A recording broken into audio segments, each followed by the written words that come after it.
Welcome to Thomasville Insights with the City of Thomasville. On the podcast, we'll talk to experts on everything from Thomasville history and events to daily operations and city business, all while having some fun in the process. Welcome to Thomasville Insights with the City of Thomasville. I'm Austin Reams, and I'm so glad you are with us today. And I'm here with Ricky Zambrano, the great Ricky Z. Thank you for being here. Austin, I really don't have a choice, so I don't really know that you have to thank me for being here because I'm told to be here. But it is a pleasure to be here, obviously.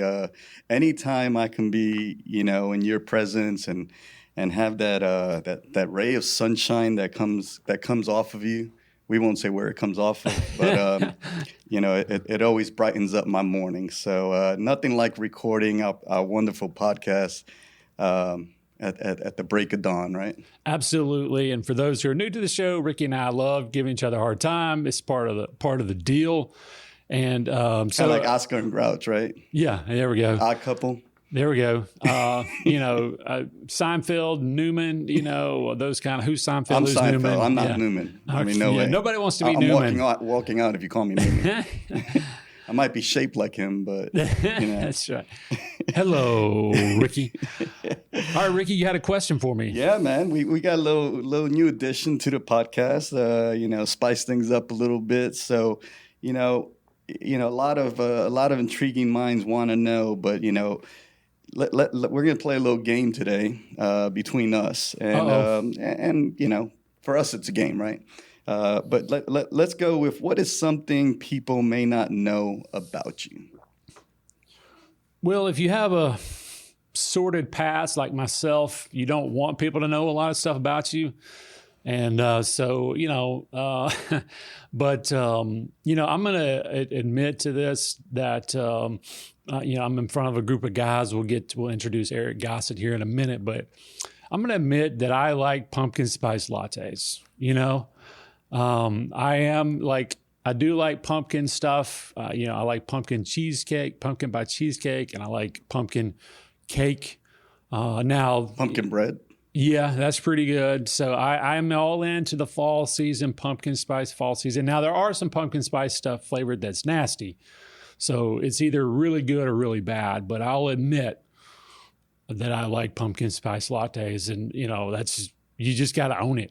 But do you drink your pumpkin spice prior to Labor Day as well, or is it post Labor Day? Does it have to be like below 95 degrees, which means in South Georgia, that's like one day a year? Yeah, exactly. Like I'll drink it anytime it's available. It certainly is more of a fall. Again, certainly is more of a fall type drink, but I like pumpkin stuff. I always have. So you just got to own up to it. So.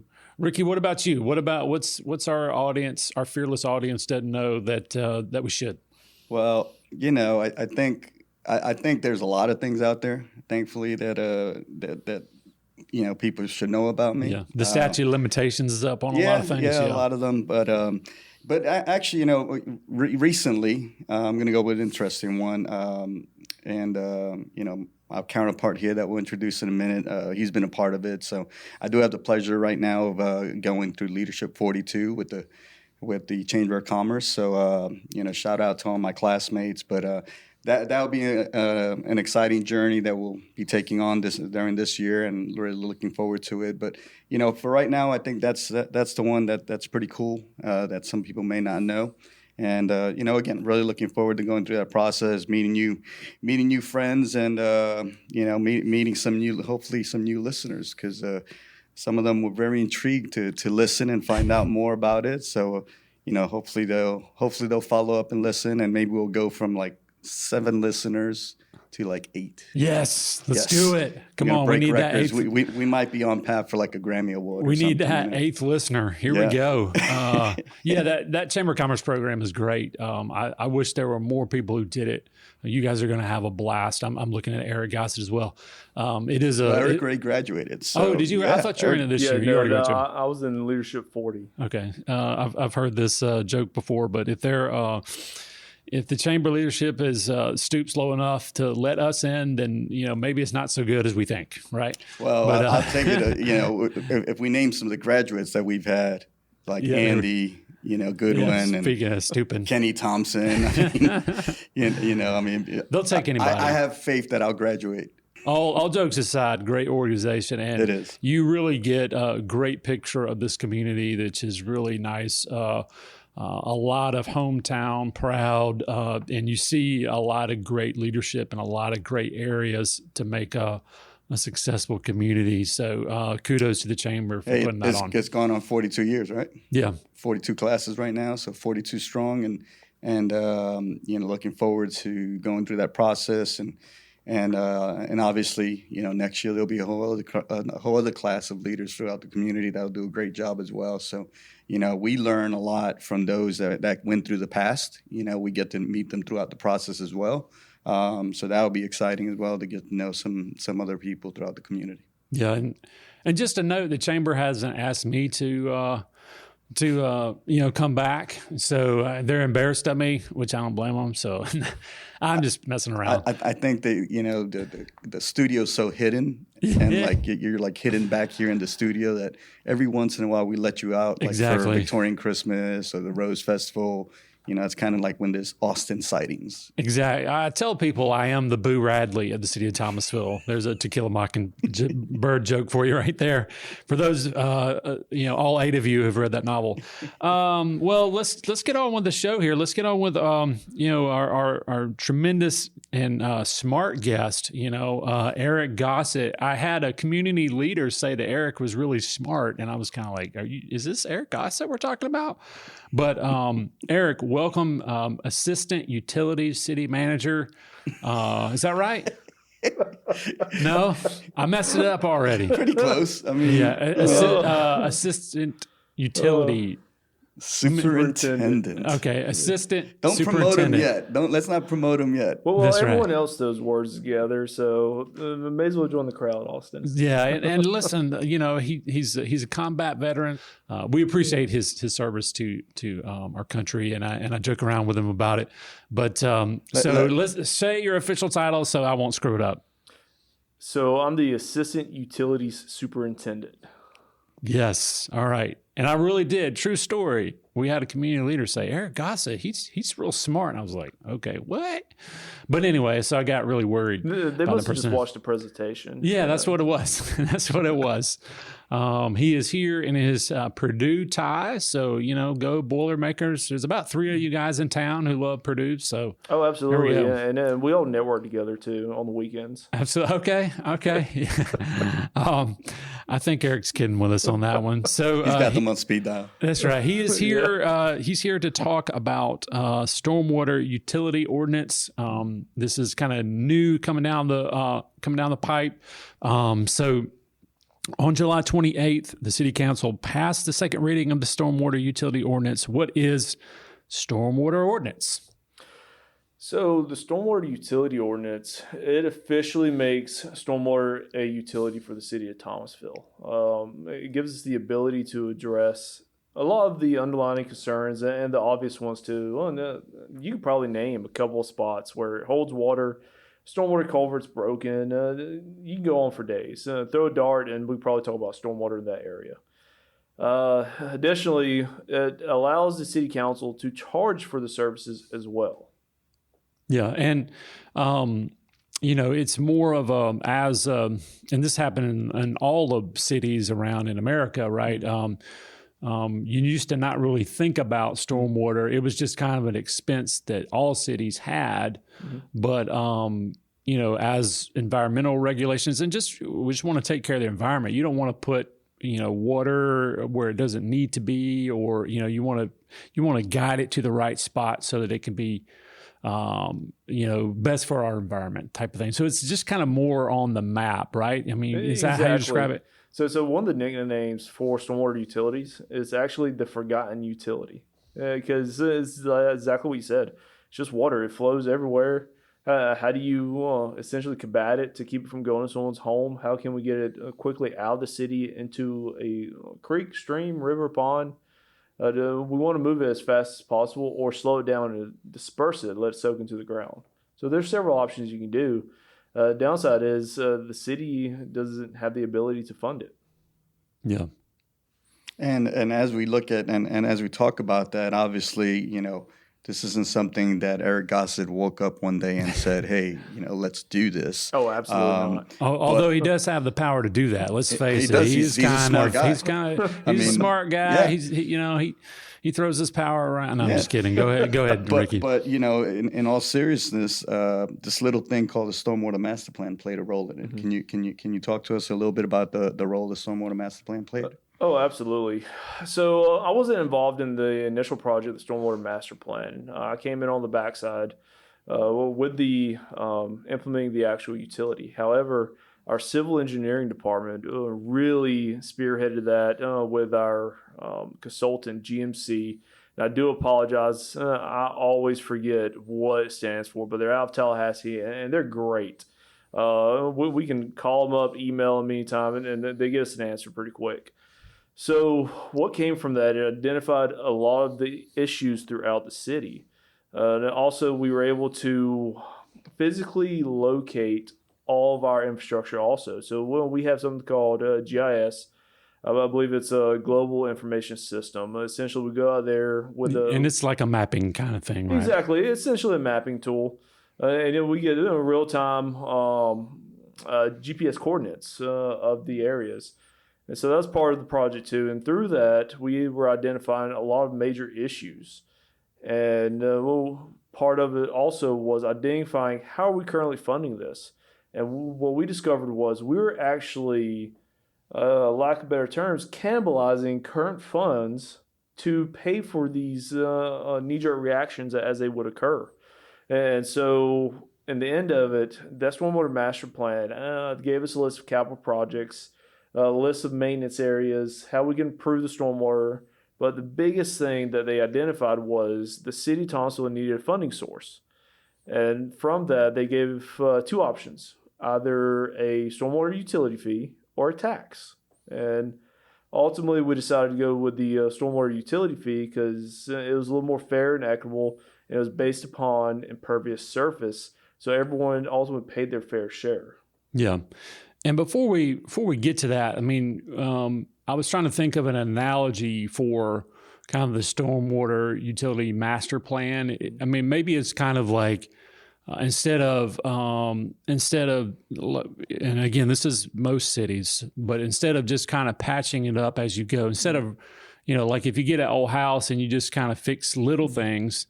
To me, it sounds like the stormwater utility plan is a plan to fix kind of everything. Kind of, you're kind of thinking about it in a more comprehensive way. Is that a fair characterization of that? Absolutely. Man, I would say that's fair to say. But please keep in mind that plan was done in 2022, so it has not been updated in the actual plan. However, when we come across major issues, we do add it to the list or we address it right away.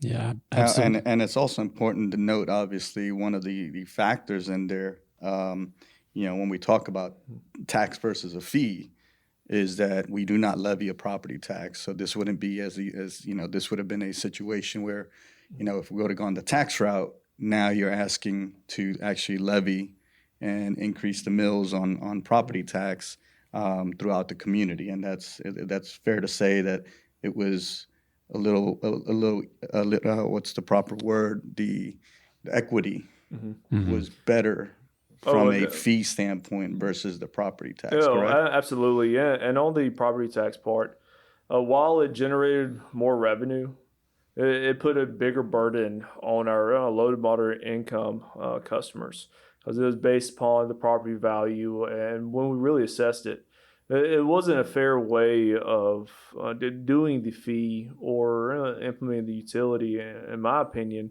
And the team also agreed with that as well. So we proposed taking the route that we did. All right, and just to put a kind of final cap on the tax part of it, as we all understand, but some may not, when you receive a tax bill within city limits, that is actually a city school tax bill that one is receiving. Not a property tax bill, even though it's coming from us, and that's because we levy it on behalf of the school system. And that would be that's the way it's done in the state of Georgia. We levy a zero, That's what we charge on property tax for the city of Thomasville. So we'll get to in our audience. The first question our audience is going to want to know is how much. But before we kind of get to that, what how much did this master plan? How much did they recommend that the city invest in stormwater capital?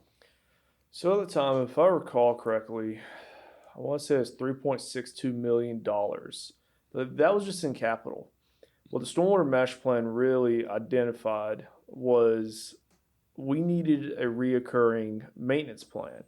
The maintenance, not so much that it was neglected, it was just the city was doing the best it could with what they have. And so part of it was developing that maintenance plan in addition to also recommending a funding source for it. And so we're able to go out there, clean the lines. That was a big issue, sediment within the lines. And when we started identifying what was getting stopped up in inlets, there was basketballs, swimming pools. I'd imagine an umbrella, you name it, it's probably been in there. Yeah, well, to kind of carry on with what we were talking about, right now as it is, just a round number, what are we investing as a city into stormwater without a budget that's precisely, assigned to stormwater? So this number, I actually know really well. It's $1.32 million that we spend every year. It comes out of multiple budgets. And that's proactive or reactive? That's all reactive, right there on reactive maintenance. Storm comes in, the department's trying to hit the hot spots, trying to prevent it. However, currently there's only 2 guys that's actually doing it. So we actually pull people from other departments to go assist. Yeah, so it's more. The city is trying to move from more of a Band-Aid approach to to proactive.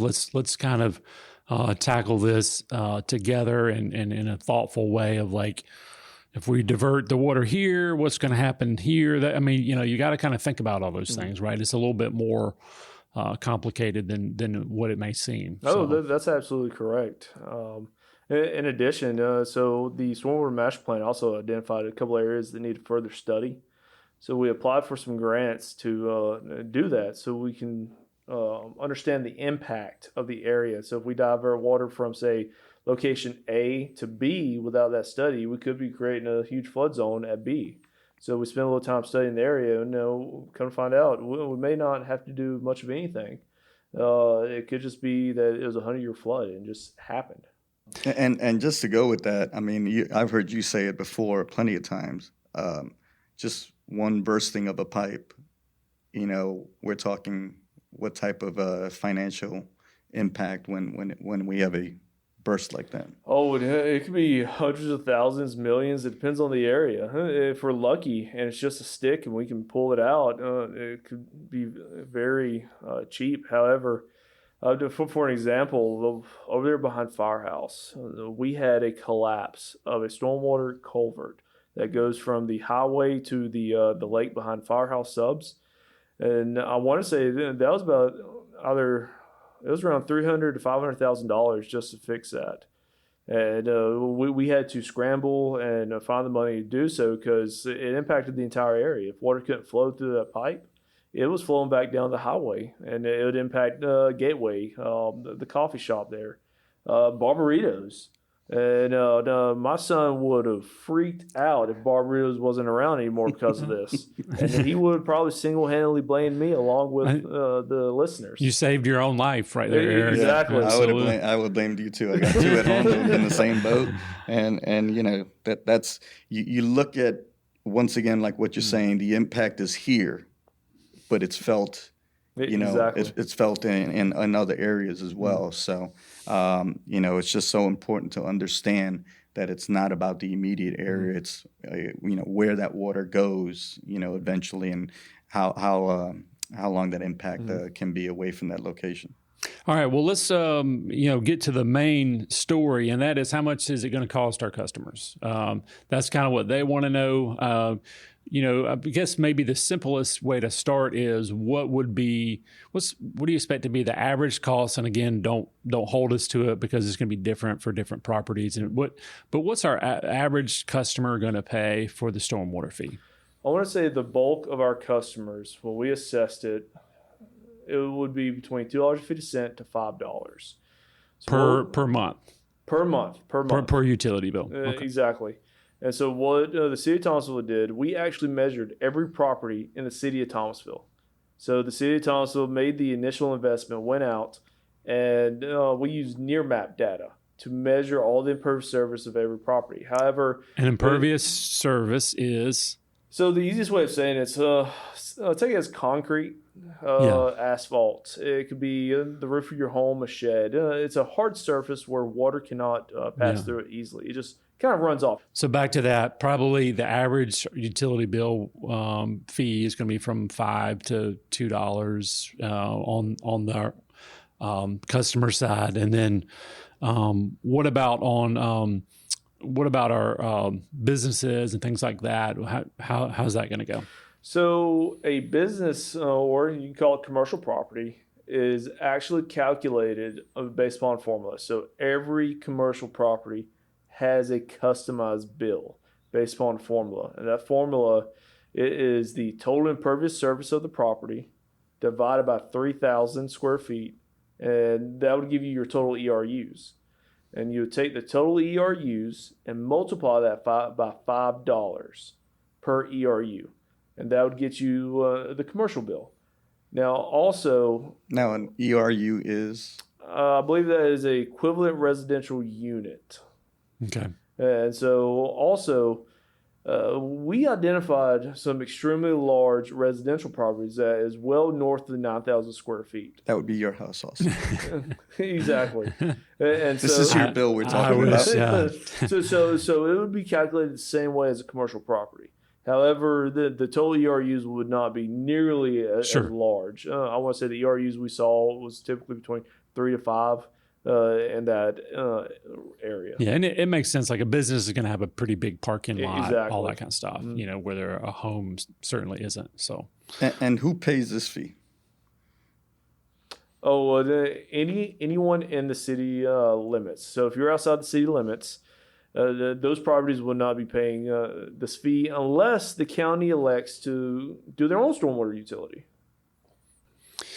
Now, and also just for clarification, and even probably for my own clarification, there are businesses that are on what people would consider the county, but that are annexed into the city. Those would fall under the same fee rate. That's correct, because technically they're within the city limits. Okay.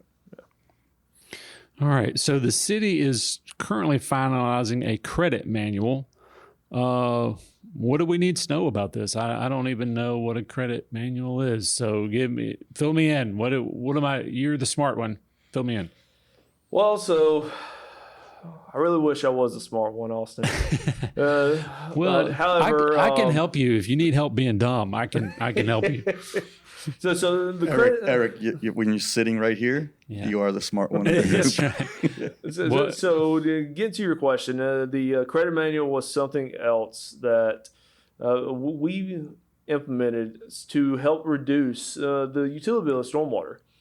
And then also is to essentially encourage good management practices of stormwater. So there's some in there for residential, then there's also some in there for commercial properties. So for example, if you have a detention pond or a retention pond, you can get a credit for that as long as you keep it maintained and so forth. And additionally, one of my favorites on the residential side, we've got rain barrels. I got you. Okay. Yeah. All right, so it's a way to decrease your stormwater utility. And you can get a reduction up to 50% off. So if you already have a rain barrel at your home, tie it into your gutter system, start collecting some rainwater, and then you can get a reduction on your utility bill.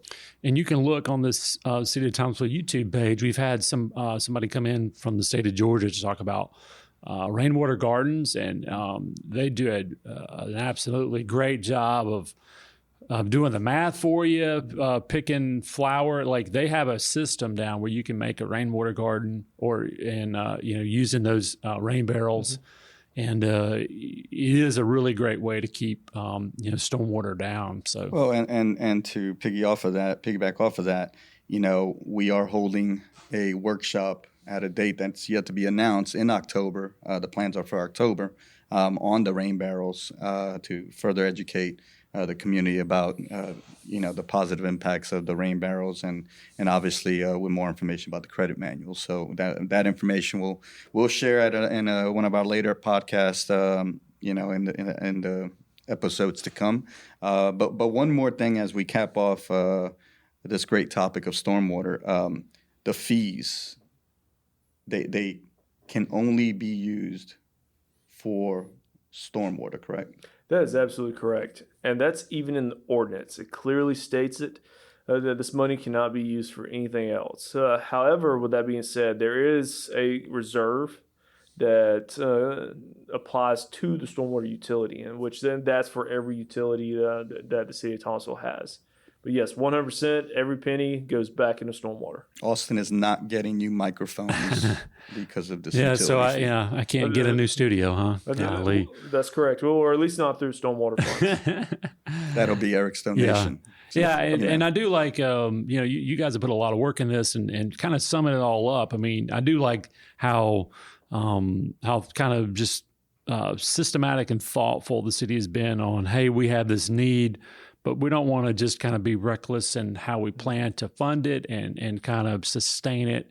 And the forgotten utility is not forgotten anymore. Well, and just to touch on that, obviously all of this research that was done, with the consultants and everybody else that's played a role in this is not something new, as we talked about. Nationwide, I believe over 2,000 communities are using a utility fee. Is that accurate? Yes, that's number one. We were given it's a little over 2,000. And in the state of Georgia as well. Yes, in the state of Georgia, the southwest area, I believe it's about 69, 70.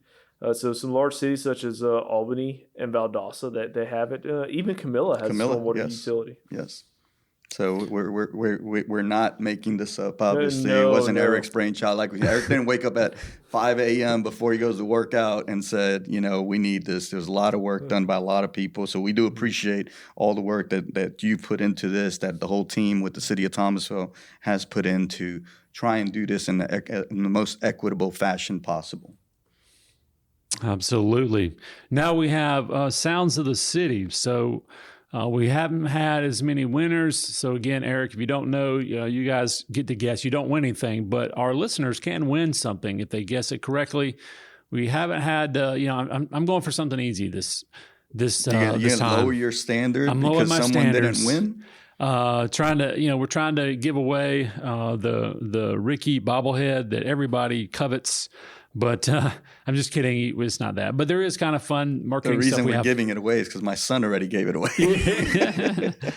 So we hadn't had a winner in a while. So here's something simple. You guys can guess it. Now, audience, I'm not going to tell them if they're right. So sometimes, by the way, Ricky was right last time he was on. But I can't say that Ricky's right. And I hate to admit that Ricky was right, but he was right about, I had some Paradise Park footage, and it was them putting up lights at Paradise Park, and he called it. So and what else did I call? Don't leave out the biggest factor. Oh yeah, and then the crazy thing is he just threw out a time. He's like, yeah, this was last week at 3, and it was last week to the day. Almost, he was 5 minutes away. It was at 2:55. That's amazing. So I'm stalking him. So, Ricky's got ESPN, as they say. But here we go, audience. Let's see if we can get this going.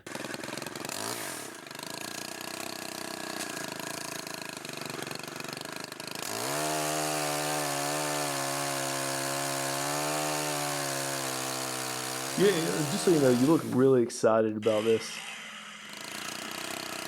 I want to get it right. I want to give away some stuff here. You gotta venture a guess here. So I'm gonna guess it's a chainsaw, but I'm gonna try to pull a Ricky. It's very difficult. I'm gonna say that occurred probably during the last storm, and there's a tree across a road, most likely South Pine Tree. If I wow. guess.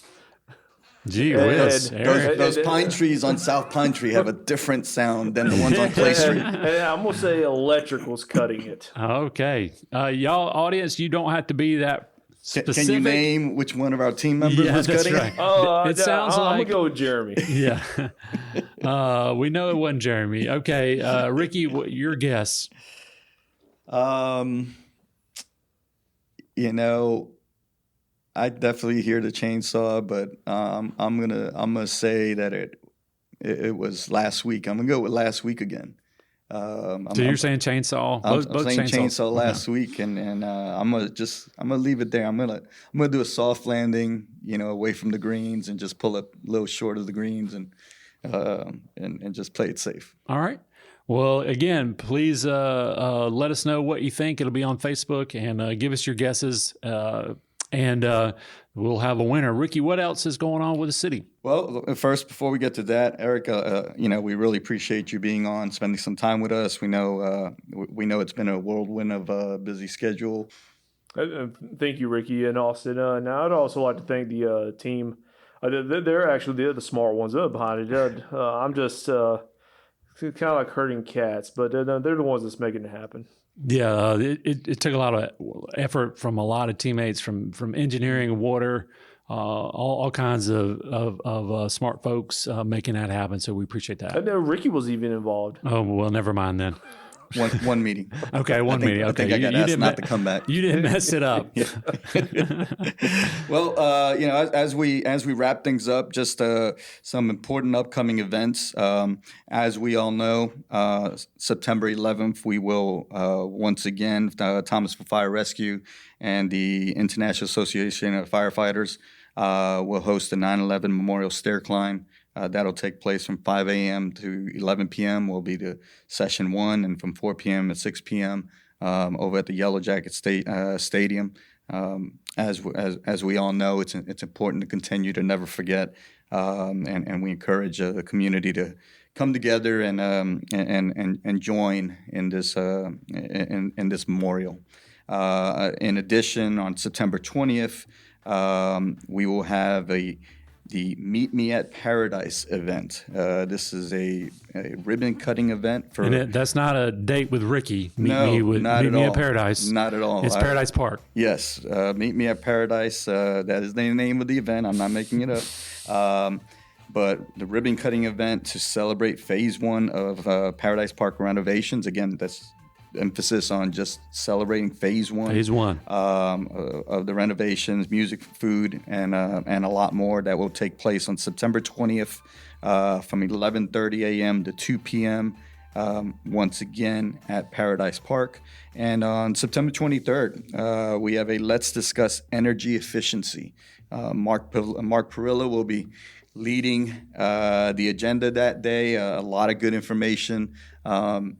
We'd love to say as we change seasons into the cold, but we all know that that's not the case. So there'll be a lot of information that will be shared that will still help our community to save on their utility bill in the hot months that are still ahead of us, but also as we pray for those cooler months to come around as well. So that will be September 23rd, 5:30 to 6:30 at the municipal building.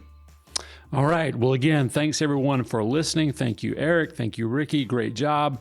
And again, appreciate our audience. Please subscribe to our podcast on your favorite or not favorite, a bunch of listening apps just to help us out. Please subscribe, and we will see you next time on Thomasville Insights. You've been listening to Thomasville Insights with the City of Thomasville. The show is produced by the City of Thomasville Marketing Department. The show's music is by pond5.com. To learn more about the City of Thomasville, visit thomasville.org or follow us on social media. Don't forget to subscribe to the podcast on your favorite listening app so you don't miss an episode. Thanks for listening.